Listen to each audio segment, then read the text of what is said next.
Everyone, this is Chris Burns from Slash Gear.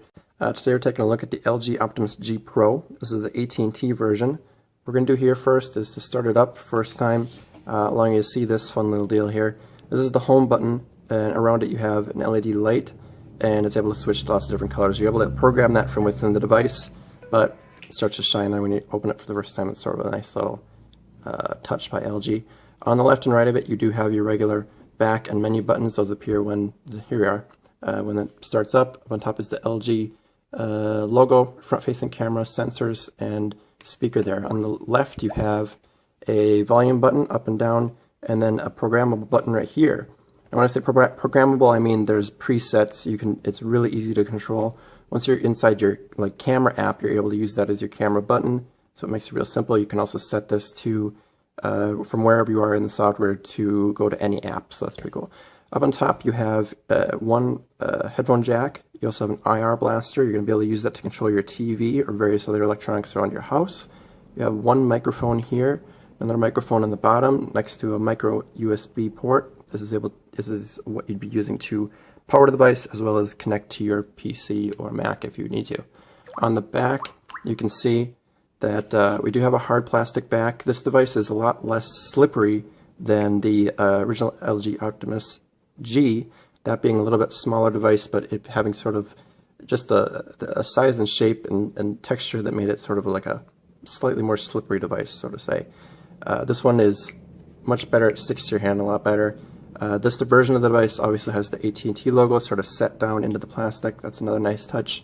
Up here you have a single LED flash, one microphone, and then 13 megapixel camera back there. You can also take off the back. I won't do that right now, but you have a battery inside there, micro SIM, so you can get your AT&T SIM card in there, and then a micro SD card slot there as well, so you can put another 64 gigabytes of storage. Inside you have 32 gigabytes, by the way. And you're seeing everything go really quickly here because we're working with a Qualcomm Snapdragon 600 processor. That's the same processor you have in the Samsung Galaxy S4 as well as the HTC One. Now, other than the apps Antutu, Quadrant, Vellamo, 3D Mark, and Geekbench 2, all of these apps come with the device. So there are quite a few apps, but they're all from Google, or they all come from Google, LG, or AT&T. Now, you have some unique additions such as LG Tag Plus. This allows you to program NFC tags or read them with your LG devices uniquely. Up here you have several AT&T things like AT&T Navigator that's powered by Telenav, AT&T Locker and Drive Mode. That allows you to set your device up to have big buttons for if you're driving in your car. Smart Wi-Fi, you have different connections like mobile hotspot. Those are from AT&T as well. And you have things like Smart Share. Smart Share allows you to connect two devices around your house. They're DLNA rather, and play from here to there wirelessly. Now you have quite a few items in the software that are unique to LG, such as if I'm in music, for example, and I'm playing a song, one of the 3 LG songs that comes with this device, you can use for your ringtones or whatever, you'll be able to see that in your pull-down notifications screen here. If I were to be using this to play any other track, I could still see it from here. What I can do here is I can pause it or go to track, or I can just get rid of it like that. If I do that, the app is still open, but you're not able to control it. Up here you also have instant access to your brightness. You have several Q slide apps, we'll talk about that in a sec. Your regular notifications, the ability to clear to go to your full settings from here, and you have a set of preset switches, so you can switch between vibrate, silent, go to your quick memo. If you tap on quick memo, you're able to go over here and draw a picture on the screen where you were at before. That works as a sort of a screenshot feature as well. Up here you're also able to get to your NFC, you switch that off and on, and you go to quick remote. That's the same thing we were just looking at, where you can get to your different devices using your IR blaster. Now that sits up there as long as you have connected a device. Now with Q-Slide apps, you're able to use sort of features that we saw previously on other LG devices, such as the larger, fatter one that came out on Verizon, those sorts of things, LG Intuition.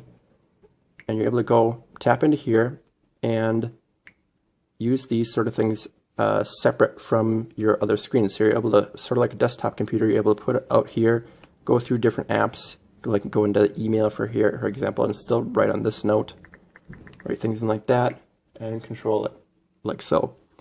This also works with apps such as calendar, calculator, and videos. We're expecting more to be added in the future. Right now those 4 are there. Now this device works with Android 4.1.1 right out of the box. So you'll be able to get to things like Google Now. If I hold down this button, you're able to get through your different apps that are open at the moment. You can go to the task manager we saw a moment ago, or we can go straight to Google. With this, we're able to see Google Now. This is programmed to me specifically. I signed up with it a little bit ago. Right now it's going a little bit slow, but different cards will appear showing me things that have been activated by me by looking into Google. For example, it has information about, back out of here for a second, has information about sports teams that I've been looking up. These are all Minnesota-based teams. That's where I live right now. And it tells me sports scores and stuff like that. And it'll also have information about my location and fun stuff like that. This is the first look we're looking at this device. Be able to see a little bit more in the rest of our review. And check out our other features with this device as it was seen internationally as well. And see you later.